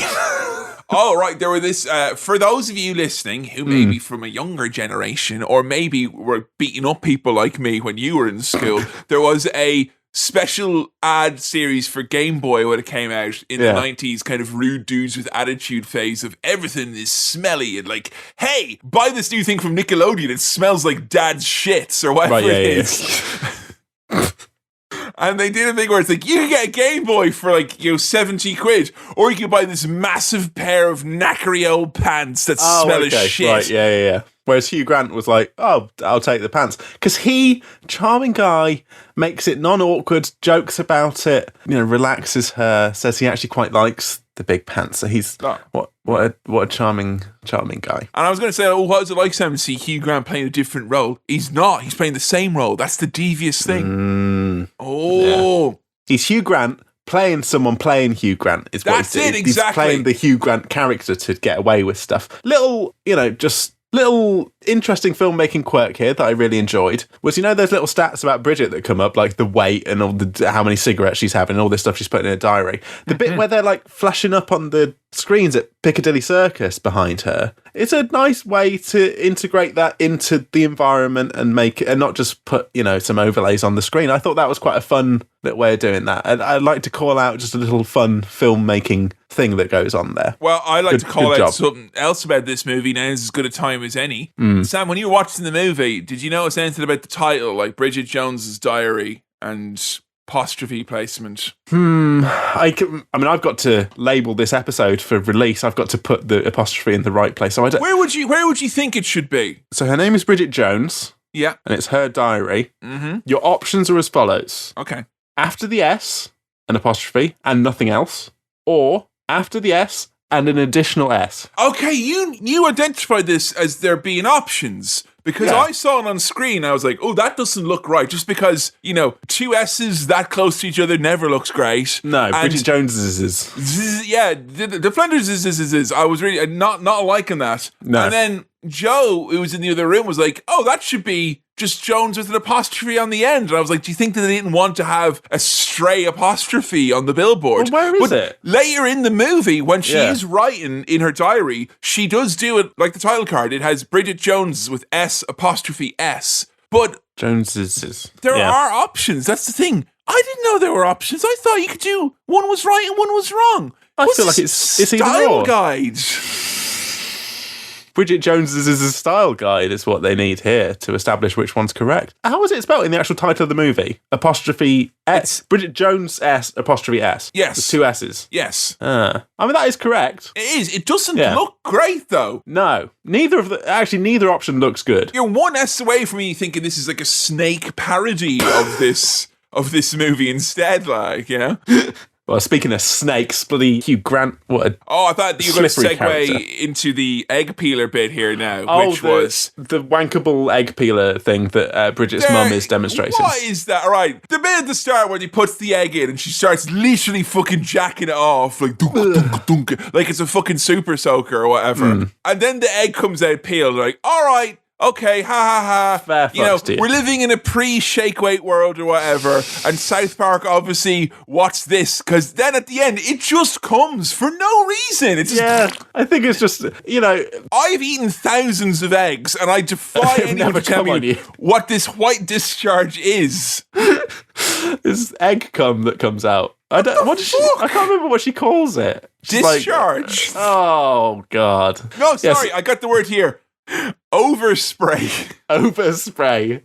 Egg overspray. That's so much worse than discharge. Overspray. If your doctor asks you if you've had any unusual overspray. We're focusing too much on the fact that Bridget Jones's mum is demonstrating this. But it really draws your attention to this one joke of basically her mum's wanking off her thing and it sprays. And there's kind of this like B storyline for the whole movie, which I don't know how clearly it links up with Bridget's struggles, because Bridget in the modern style is like, her mum is like, I've got all these kind of problems in my life. I hate that I had children. I'm having a midlife crisis. I've not no career. Your father's not interested in me anymore. I'm not interested in him. We don't have sex. Nothing's good anymore. I don't even like my favorite biscuits anymore, Bridget. And Bridget's like, talk to the fucking hand, old lady, yeah? I've got Nokias to buy. Yeah, she doesn't really engage too much with what her mum's saying. It just kind of all happens in the background. Like, it's almost as if the moral of it is to people, like to Gen Xers, it's like, look, the moral of the story here is ignore your parents because it'll just sort itself out. They're their own people. Well, she's swept up in all this. Hugh's taking her on a mini break. She's going on a mini break. Yay! Yeah. I don't mind a mini break. If 2021 is the year the Cronut, 2003 is the year the mini break. Or the midweek break. Oh, a midweek break. Here's a question, Sam. Priced affordably, yes, please. Is a midweek break always a mini break, or can the two be separate? I think they're intrinsically linked. I think a midweek break will always be a mini break, but that's okay. Because it will just become a week off otherwise, won't it? Yeah. Oh, no, would you believe the exact place where they're going for their midweek break is where they're doing the Labour Party conference? Oh, no! Damn it! Oh, Darcy's there. Of course he's there. And he's brought his girlfriend, Natasha, who's a kind of smug, posh lady. Oh, boo. And she's a lawyer as well. Boo. We all hate those. It's all right when we've got posh men because they're charming and sexy, but a posh woman, boo. We don't like this posh, boo. Boo. So they go out on your typical romantic midweek break activity, cans on a boat. Yes, and this is meant to draw some sharp contrast between Mark Darcy rowing on a boat, reading books and shit with his girlfriend, and Hugh and Bridget are just fucking about, drinking, necking cans, smoking. Later on, he's there, drinking a can in the shower. And old fucking Keir's there looking at his all my notes in the shower. Falling in the water. all that kind of stuff. They're having a great time. They're swept up in this lovely romantic thing. It's all going brilliantly. Oh, she says I love you. Ooh, that was... All right. Yes, difficult. But the context of when she says that is particularly troublesome to me, because there's a thing here which I want to bring up with you, and I've done some Googling to make sure I wasn't being a filthy-minded boy. There's a bit where Bridget says, the thing you just did, I think she says to me, is illegal in certain countries. And I don't know how many times they need to make this clear. It is not illegal, actually, to give a woman an orgasm. That has been on Snopes for some time now. No. Because she then says, like, do you love me? And kind of, I think she says that she loves him. And he's like, stop or I'll do it again, as in the thing that he did that should be illegal. Okay. Are they talking about bum stuff? Is that what's happening here? Is that what's happening? Because I Googled it and that's what people seem to think. That there's some bum talk here. Sodomy is technically illegal, I guess, in certain countries, right? Yeah, I think that's what the implication is. But, you know, look, no aspersions or judgment or anything like that. All's fine. I just thought, interesting point to have Bridget mention love after Hugh's like, I've done this, I'll do it again if you keep talking about this love stuff. Here's something to bite down on. You know, brave best of British film there to put that in there. I will just direct people to the Eric Andre special where he summed up my feelings on that topic more than I ever could. Right. So there you go. There's an hour between you finding out what I actually think about this. Oh, okay. I thought you were going to do the bit, but you go watch the special. And we'll see. Well, okay. All right. Why don't you look at the puss? Huh? Why don't you look at the puss? But Hugh Grant, after he's had his way, he's got to leave in the morning. He's got to go and he's got some business to attend to. He's got a big meeting back in London. He can't stay on the mini break. Big creeping back in London. Mate, you should have used your annual leave to book off the midweek break. Don't be having to do stuff. This bit is sad. I don't like... There's certain things I don't like seeing, and they just make me, like, infinitely sad. Yeah. Infinitely sad. Anyone eating on their own, ever, ever, always makes me fucking... I don't know. It says a lot more about me than it does about any of the people dining on their own. Where Not necessarily anything wrong with that, but you're saying it just makes you sad. It is. And anyone who is in fancy dress that they'd rather not be in, and I'm not just saying, like, if you're wearing, like, a sexy outfit or anything, that could extend to just any level of discomfort. No, I'm not talking about gym in the office, pulling a face, actual just, I'm not feeling it, you know? Someone who's part of a tandem outfit who'd rather not. Similarly, it breaks me. I don't know why. Now, if I'm to see a sad bunny eating on their own, I'm done. That's it. I'm going right home. Like, I'm never leaving the house again. So Bridget's having to go to this party on her own, dressed as a Playboy bunny. There's a Tarts and Vickers theme here. Yeah, I swear again, when I watched this movie the first time, I was like, oh, no. There's a very good, almost Blackadder-esque misunderstanding. And it is literally just, oh, no, we didn't tell you. No, we changed that, and it's not that. And but Baldrick, they just didn't tell me. Oh, how will we get out of this one? Don't worry, I have a regular plan.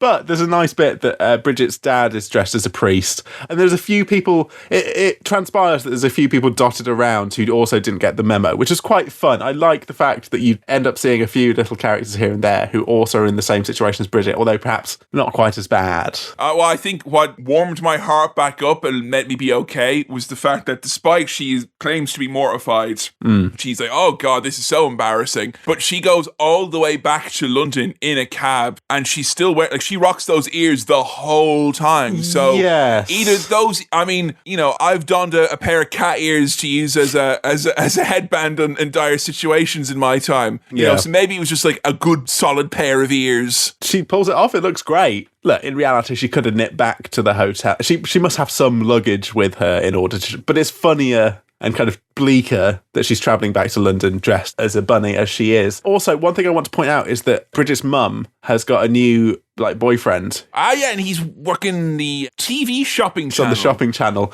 When he sees Bridget, what he does is he describes her bracelet as an all-rounder, and that is an absolutely savage, horrible. That's one of the meanest little comments in this whole thing. Cut down is what that is. Sam, I describe that as an all-rounder. Sam, you know what I'd say to you? I genuinely think if this podcasting thing doesn't ever work out for us, you and I, either as a tandem or individually, would be excellent on TV shopping channels. You reckon? Oh, yeah. I mean, old people like you, right? Famously. Yeah. What will we be selling? Microphones. Any old shite. Any old shite. Yeah, Any old shite. Yeah. You could bring me on. You could introduce me. You could do your thing where you Sam Chaplin. Hey, let's buy some stuff. Yeah, so Bridget's gone back to London. She's gone to Hugh Grant's, and she's kind of suspicious that something's going on. That this whole I've got to rush back to work thing is a ruse, and she thinks she hears something, but there's no one there. Never mind. Oh no, wait, there is someone there. There is a nudie lady. Not only a nudie lady, a New Yorkie nudie lady who also is like, you're overweight to Bridget. Whereas, like, come on now. There's at least have some sense of embarrassment. The woman who's there nude in the bathroom. Well, no wonder. New York City, I hear they're all rude there. Bridget opens the door and she's like, I'm walking here. And that's how you... I'm committing adultery here. Oh, this is the fucking shit here now. It's only upon rewatching that I realised, like, what a fucking creep this lad is here. I just thought, Hugh Grant, bad dude, whatever. Yeah. But he's subtle, his manipulations. He calls her Jones the whole time until he gets caught, and then he starts calling her Bridge. Oh, you fucker. You big fucker. Don't do that. You dandruff-haired little prick. Fuck you. And the sad thing, she's still got to work in that office. That's the thing I've kind of forgot about. He's her boss. His explanation, he's like, I'm very sorry, Bridge, but you have to understand, she's terribly confident and young. She's confident. And young. Yeah. I know. You've got a lot on your hands, Hugh. I understand. He's doing this waffle about commitment and not being sure and not being able to decide. And they're engaged. Him and New York lady. Whoa. They're engaged. Engaged. Come on. Well, Bridget Jones does one of the most empowering things anyone can do in this situation, which is exercise fueled by hatred. Yes, and fueled by vodka and Shaka Khan. And she actually says in the narration, she's not going to let this get her down. She's going to dance through it. She's going to get a new job. She's going to sort everything out. I love the sequence of her applying for many jobs. I found it very, very relatable. Yep. And her new job is with, I don't know, this is the one point where I'm like, who's making this movie? Like, it's kind of like, this is maybe Best British? Is it? This fucking TV show called Sit Up Britain. Sit Up Britain. Sit up straight, Britain. Come on, sit up. It's on immediately after the Big Breakfast. It's like Big Breakfast, Sit Up Britain. Outrage for the unemployed and enfeebled. Like, yeah. What is Sit Up Britain? Please tell me, because I've no fucking clue. Oh, it's not a real thing. No, but like, what's it meant to be an analogue to? It looks like Giacomo. If it just that's from the colour branding, the yellow and like the black. Giacomo. I think it's meant to be. It feels very early days of Channel 4.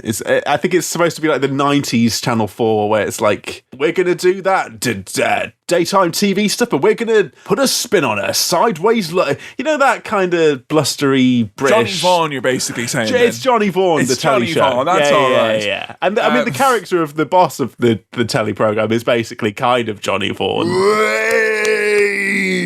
That type of a thing, yeah. Kind of like, you've been let go from your job for shagging your boss. Just so you know, there's none of that going around here. It's all right to shag your boss, but I'm actually okay. But I'm just a bit of a cheeky pervert. But I'm not going to do anything dodgy. I mean, still, Brett, come on, I'm a journalist. I'm simply not in the movie long enough to be a factor.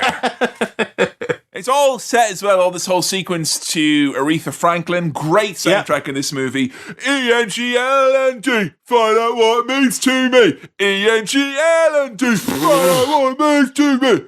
Wonderful. And so now she's got a new job. She gets to go back into the office, in front of the whole office, and say that she'd rather, and again, you can tell when this is in time, she'd rather have a job wiping Saddam Hussein's arse than working another day for Hugh Grant. And Tony Blair's like, oh! And so, look, Bridget has gone straight on camera here in her new job at Sit Up Britain. I thought she was going to be like a researcher or something. She's not only she on camera, she's to camera as well. To camera, direct to camera, a piece to camera now, Bridget. She's been told to wear a miniskirt and slide down a fireman's pole at some sort of fire station. Yeah, now, so this goes out live where she slips down the fire pole and they're like, stop, and they're like, oh, let's go live. And then magically, it's like right from underneath her, like perv cam. Yeah. Bam, down she comes. And it cuts back to her in her flat and she's like, oh, well, I'm a national embarrassment now. And it literally never comes up again. No, that she's the bum lady. I'm just saying, Channel 4 would have given her a reality show in 2003. Oh, yeah. If this was 2021, she would have gotten a fucking Netflix series about it. That would have been a career boon. She's acting like this clip has gone viral, but this is pre-viral times. It might have been repeated in some sort of late night. Yeah, no, pre-social media, it could only go fungal. It could grow in the dark a little bit. That's about it. Yeah, nothing bad ever happens pre-social media. Poor Bridget now, she's been invited to another dinner party. She's always going to dinners and parties and things, and dinner parties. This type of dinner party is like, I don't have nightmares often, but I do, sometimes have distressing imagery that I recall in my sleep. And this kind of thing. One of them is being in a dinner party like this with a heavy late 90s, early 90s aesthetic. Like, I think it's from watching too much Monkey Dust when I was a teenager or something like that. Yeah. And it's too hot as well, and everyone's wearing... They're all wearing suits. What the fuck is wrong with you? Yeah. Come to my house for a dinner party. We're fucking barefoot in pajamas, baby. 3 courses. Let's go. There's like 6 couples, including, once again, Mark Darcy and Natasha. And everyone's just going, oh, Bridget, why are there so many unmarried women in their 30s these days? And she tries to make a little joke about how it doesn't help that we're all covered in scales underneath our clothes, and everyone no-sells it. They no-sell the joke. Rude. She's that done on Twitter, and she's like, why women in their 30s are still single, a thread 1/many, then she would have been fucking boom, up the charts. Right, dinner parties are the place for polite laughter, right? And for these jerks to completely no-sell that joke is very rude. Like, if you're gonna fake laugh, you're gonna do it a lot at a dinner party. All I'm saying is that if your dinner party is resorting to the need for laughter, then it ain't a very good dinner as far as I'm concerned. We shall take this party seriously. No, we shall sit in silence, eating a lovely dinner, and we shall focus on the dinner. I love cooking for people. I've cooked for you, and it's been some of the most pleasurable experiences of our friendship. I adore cooking for people. Before all this shit happened, my thing was I'd ask someone what their favorite thing was, and I'd try and make the best version of it for them when they come over. Yes. And I'm not saying I'm a bad conversationalist, but I like to get to the point where the meal comes out and everyone is so engrossed in the meal that they forget to talk. That, for me, is fuck. I have this very precious memory of having a couple round with me and Joe, and we brought out a roast chicken, and everyone, like, the bones were gone from the chicken, and someone was like, we haven't said anything in 20 minutes. And I was like, yes, that's how good that chicken was. Me, and indeed my family, like to be the person to say, well, the food must be good because no one's bloody saying anything. That's the sort of British thing that I will do. I will point out the fact that no one's saying anything because the food's so good. And I make sure as well, every single plate is a plain plate so I can go afterwards. There was a pattern on that when... There's a pattern on that. Oh, to be at a dinner party now, though. Those were the days. Mr. Darcy, right, when he's away from this dinner party, he's away from his posh girlfriend, he has a little opportunity to tell Bridget that he enjoyed her going bum first into a camera. Problem is, I physically can't be nice. Help. I'm trying. I'm trapped. I can't do it. I don't think you're an idiot at all. Although he says there are elements of the ridiculous about you, which again, like the all-rounder thing, that's a good posh British insult. I don't think you're an idiot. There are elements of the ridiculous about you.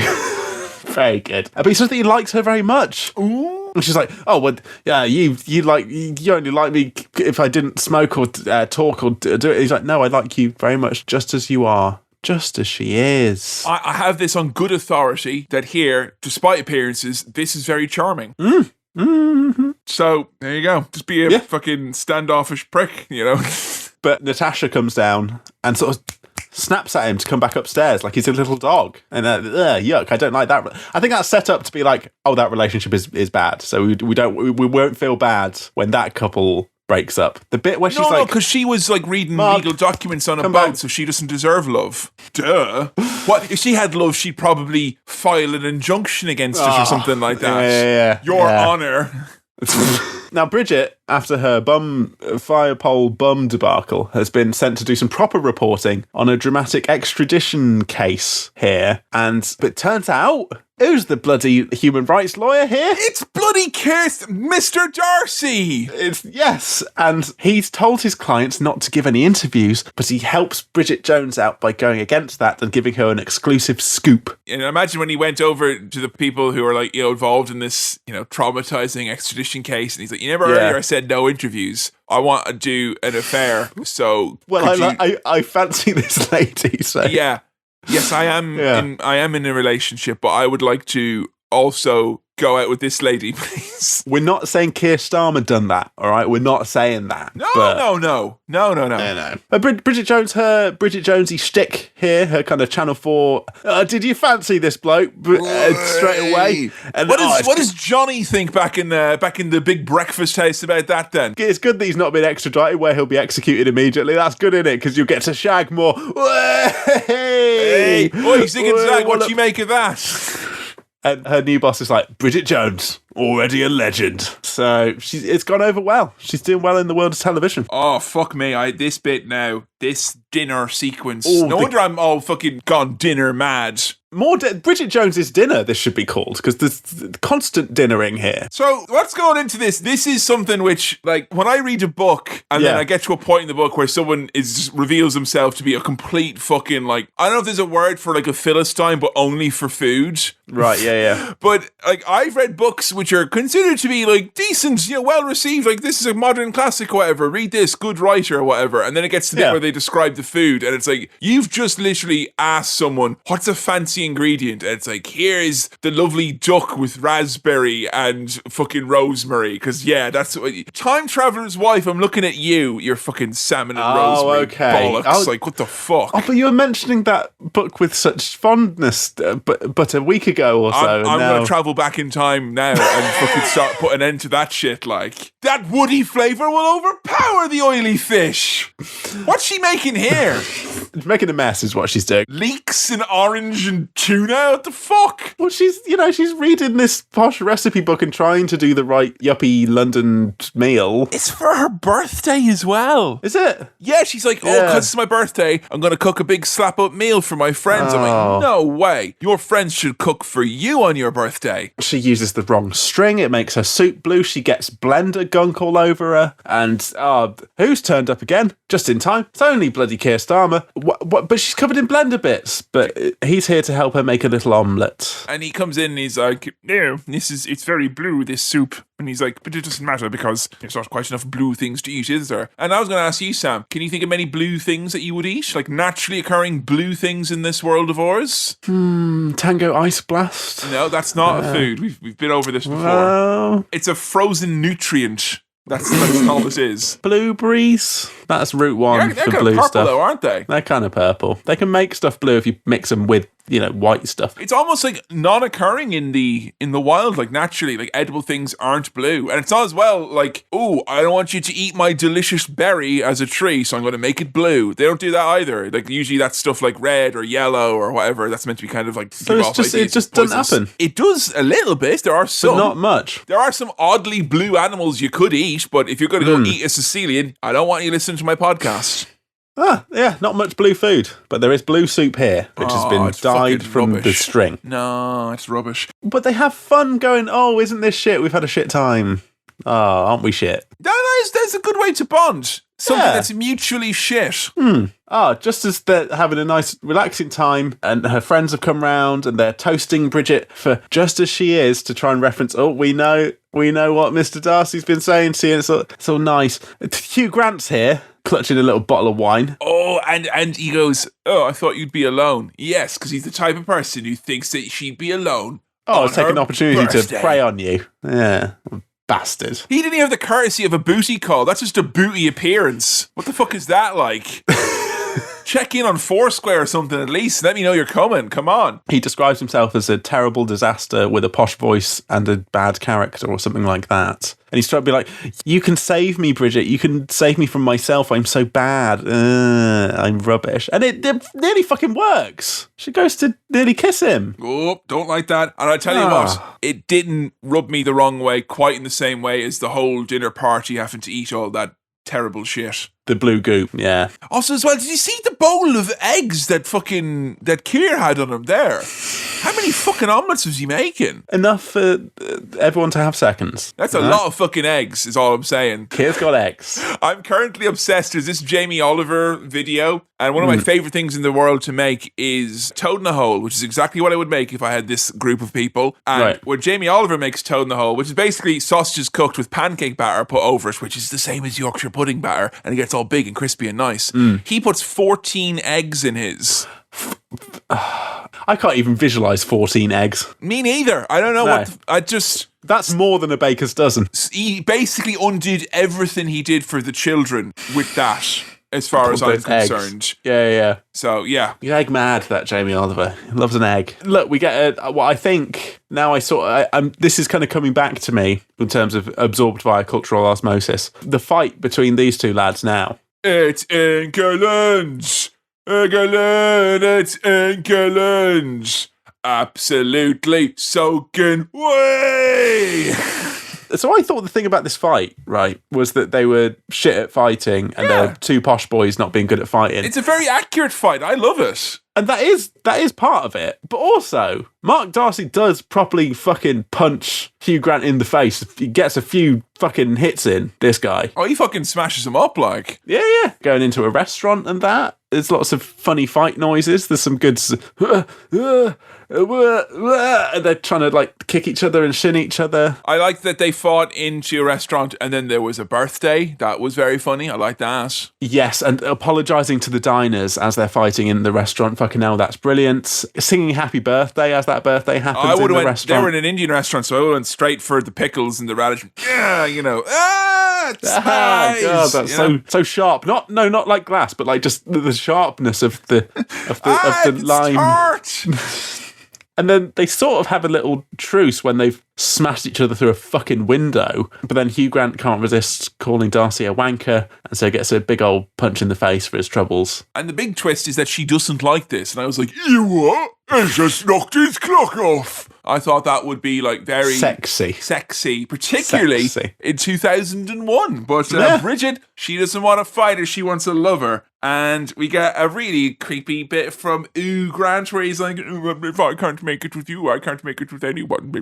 And I don't like that. Yeah, he's on the floor, covered in glass, still trying to work his wicked ways. Wickedly wicked. One and only Hugh Grant. But Bridget's like, you know what? No, thank you. I don't want to be with someone who's not quite sure, who's a bit bibbly-bobbly, terribly sorry, couldn't possibly. That's not my scene. Can we enter that into the Hall of Fame of things blokes think is romantic that is absolutely not? If, oh, please, if I can't make it with you, I can't make it with anyone. Add to that as well, I'm thinking I can start allowing myself to fall in love with you. And that's a particularly bad one. And there's another one later where it's like, oh, I don't work without you. Like, please. None of those are good. Not as charming or romantic as you think it is. But hey, it's our Valentine's Day special and it's Christmas time. Hey! Christmas time. 42 mince pies and wine. Children singing Christian rhymes. 42 mince pies? Yeah, not enough in my book. How many fucking mince pies would you put away then, as a matter of interest? She's not put away 42 mince pies. Oh, yeah, that fucking liar. Don't believe a word that comes out of her mouth. She can't put them away. No. But I could put away a lot of mince pies. Could you put away a box in a sitting? Yeah. I'll tell you what, I shouldn't, but could. This is the one time where the visuals of the podcast would really be something, because Sam gave that the small smirk and sideways glance of like a weightlifter being like, yeah, I can lift that. The gym with the towel over his shoulder, arms folded. Yeah, no bother, yeah. Oh, Pat, yeah, yes, please. M&S extra special, yes, please. Nom. Yeah, she's come home to see her dad. I think her mum So mum's left the shopping channel man and her family's back together, which, all, as you're saying, kind of happens in the background. It just kind of falls into place that everything's all right with their relationship. A nice little B plot that just kind of resolves itself. It's sort of, what are those games that just happen even when you're not playing it? What, idle games or something? Where just the stuff just plays out even when you're not interacting with it. I thought you were going to say like Telltale games where like it doesn't matter what choices you make, it's going to be the same old shit anyway, so don't care. Actively don't try to care. Some game where stuff keeps happening even if you're not paying attention to it. Like the stuff's happened here and they're now back together, so that's nice. I did, and though, cute. before the Happy Family reunion, I had a quick scan across the room for some of the spread. There were mince pies, there was Haagen-Dazs, there was also some mini quiches, I believe. There was also many bottles of bubbled wine, and it was quite similar to what I think most people's Christmas was like this year, you know? Yeah. Well, there were mini quiches, and because it was 2001, there probably would have been some mini discs there being put in the mini disc player to play Christmas songs, just to date this in time. Did you ever have any mini discs? I feel like we've talked about mini discs before. My brother was he was a disciple in the temple of mini discs. Yeah. And when he did student radio, which is what inspired me to eventually do student radio and end up doing podcasts. Which kind of led you to here. So blame him. But he got into it in part because he had this fabulous mini disc collection. He liked to make all of his mixes on mini disc. Right. And here's the thing. I listened to him probably 20 times explain to me what it is you could do with them. But the problem is in the context of the real world now and the current world, I can't actually reconcile in my head what a mini disc actually does. And how it's not just like a tape that you can tape over, but you could do a different thing. That's different. It's different. It's different. He did have like a little deck where you could like put in a mini disc and record off of a thing. So it was like analog in that sense, right? So it's like a tape. No. It's not like a tape. It's not like a tape. God, that's so yesterday. It's a mini disc, but you're recording stuff off stuff, right? Yeah, but it's on a disc. This is the point where I didn't realize Sam was having a hypothetical conversation with himself and he was about to teach me that, No, don't worry. I don't have any mini disc knowledge. I don't know why I really thought you would have. If you were 5 years older, you would definitely have mini disc I've interacted with mini discs. I think my dad had some mini discs for a bit, but we had like one of those like rewritable mini disc packs, and we'd put a couple of albums on them from a CD onto a mini disc or something like that, and then we had them. It just felt like busy work for the alternative kids in my school. That's all it was. Yeah, it's like, oh, well, we have to get our fucking things onto mini disc and then write them down what's on the mini. Just listen to your CD, guys. But it's interesting that in a butterfly effect kind of way, we've sort of got mini discs to thank or blame for the Kevin Mahan podcasting career. It's all kind of led that way. Maybe if they hadn't pioneered the mini disc, we might never have got Cinema Swirl. And much like mini discs, it's just going to keep getting bigger and better, baby. And if we didn't have mini quiches, I wouldn't still be in business. So, if we didn't have mini quiches, we wouldn't be doing this actual recording right now. But yeah, her family's back together. And it turns out that bloody Hugh Grant had been spinning the story about the shagging of the fiancé. It was actually him being a bad boy and having relations with Mark Darcy's wife. Not fiancé, wife. I do like the machinations that go into, like, if you've cheated on someone like that, where you swap it around, but then you also downgrade it from wife to fiancé. Yeah, I don't know how he's kind of... There's some sort of, like, arithmetic, like an abacus involved here, about, like, naughtiness to, like, make it overly seem balanced. I don't know. It's devious enough spinning that it doesn't quite make sense to anyone but him. But yeah, he spun the story. And so Bridget now knows that, and so she's getting to this party as quick as she can. I do like that at the party she does what he does to her, and for my money it seems to be the only way that couples are able to get together in films in England during this time, which is you have to take him outside and give him like a dressing down that then turns into a compliment. Yeah, like you're a Burke and your Christmas jumper was shit, but I do like you ever so. Yeah. And very British Colin Firth response. Crikey is a good response there. For emotionally repressed British blokes. Yeah. It's good stuff. He's also off to New York City and also is going to be getting married, so bit of a waste of an emotional dressing down there, Bridget. Sorry about that. A running theme of New York being the source of bad things, right? We don't want New York. Boo York. I went to New York and I had, honestly, it was probably my second favourite holiday ever, so there you go. All right, well. Here's the thing that got me. I didn't know if it was clever filmmaking or just they forgot a thing they did earlier. You were saying earlier how you liked how it's like, oh, the hypothetical thing that happens, and then it's like, and then you see the actual thing where they're announcing that he's off to New York, his family, and they're also announcing he's engaged. She just goes, no, and I thought it was going to go back, but no, she actually said it. She actually did do that, and I love when she's trying to like explain herself, and she's like, well, I just think it would be very bad for us to lose one of the great legal brains of our time, and there's something about replacing mind with brain is really funny to me. For instance, Master Brain, Brain the Gap, all these things are much funnier when you put in the word brain instead of minds. Very good. Yeah, she frames it as like, and this would actually, no, I just think this would be bad for Britain. So she saw Brexit coming, mate. She saw it coming. Say what you will. She's sad. She's back in her flat. She's crossed out this first bit of her diary, and she's written Diary of Bridget Jones, Spinster and Lunatic. Did you catch what she was eating in this scene? No, what was she eating? Branston straight from the jar. Oh, good stuff. Good stuff. Yeah. I can tell you this right now. There is a very odd satisfaction that I have in my house if I finish a jar. I'm not saying just Branston pickle, but like something like a Branston pickle that is low in cost but long in shelf life and even longer probably in life in your fridge. Yeah. And I just, it's the closest thing to getting real life experience points. When that pickle jar goes into the recycling, it's like you have closed a chapter or at least turned a page in your life. Quick question for you. Yeah. Any condiments, sauce, side, preserve, you could have it with a spoon. Straight up, what are you going for? Can only have one. You said side in there? Well, something that comes in a jar, maybe, or a bottle or something. I mean, I love a good hummus. I could eat a big spoon of hummus, you know, easy peasy. Like a lot of the things that I would say are my favorite sauces, like become nauseating once they become a spoonful. Garlic mayonnaise, one of the all-time classics. A spoonful of garlic mayonnaise does not help the medicine go down. No. I've tried, makes it come back up all white. It's not good. Green pesto. What's Green that? Pesto. Yeah. That's a bit intense for me. Yeah, no, I want that intensity. Give me that. That's a bit of a green head rush then. I think that's a bit too much. I think I could probably go with a Branston pickle as well. You know, that's a mild, because it's got texture. Oh, I've got the ultimate one. It's got texture. It's got pickle. It's got lots of different things in it as well. So each part of the bite is different. I'm talking about Heinz sandwich spread. I don't think I've had Heinz sandwich spread. I'm pretty sure it's a product that's only made for my dad because it's the only person other than me who I've ever seen eat it. Oh, maybe I'll give it a go. It's kind of like a less exciting piccalilli.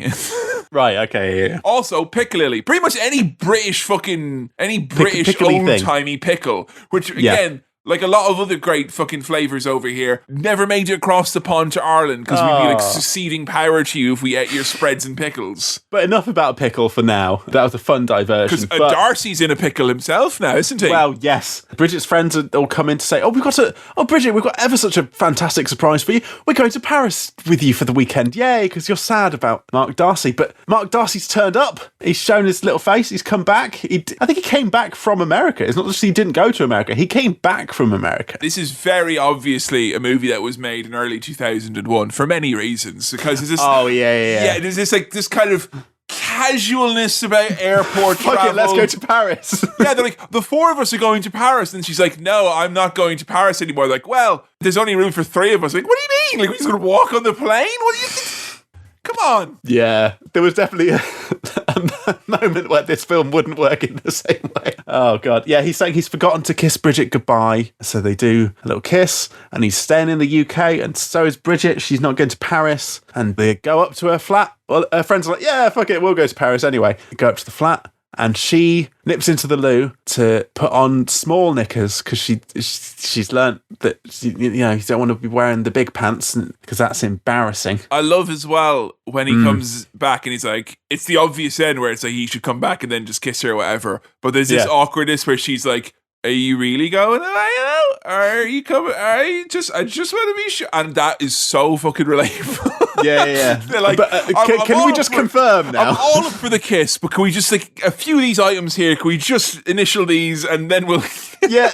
Yeah. Sometimes life does have those kind of movie moments, but you do also need to check and make sure that everything is as life advertised. has many footnotes, and I like to refer to them. Yes, so that's nice that this has that. But as she's in the loo getting changed, he finds the titular Bridget Jones's diary and sees all the rude stuff she said about him. Oh God, late in the film, twist. Nothing is as rude as reading someone else's diary, you fucking freak. Yeah. I'd kick off about that. She should be running away from him. He's reading your diary. He literally comes around, one kiss. Where's your diary? Like, this guy. I don't know. He seems to have stormed off. She realises what's gone on. She runs outside in her pants. Wait, is this a mad dash? It's a mad dash in a cardigan and pants. It's snowing. Run, Bridget, run. But turns out Mark Darcy had just gone to buy her a new diary because, we'll start again. And it's a lovely fresh start. What a shit excuse. No, I wasn't running away. I was off to buy you a diary. Try that excuse in 2021. But you'll get a lovely kiss in the snow. Oh, yeah. I've had this confirmed from several independent parties that this is very sexy indeed, what he does here. This specifically, and everyone's down with their notepads, so just to repeat it clearly now for everyone to know in 3, 2, and 1.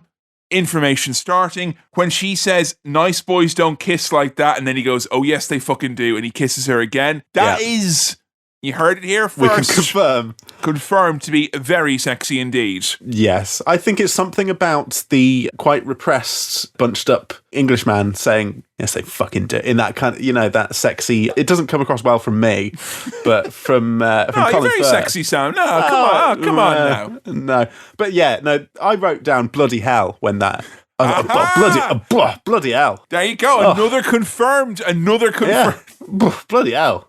It's truth. And then we get some little credits stuff at the end of. It was an odd place to end. I don't know. I could have done with a quip. I could have ended on a quip. No, I liked the sexy ending. You're right though, Sam, because often, in stand-up, you end on your sexiest joke.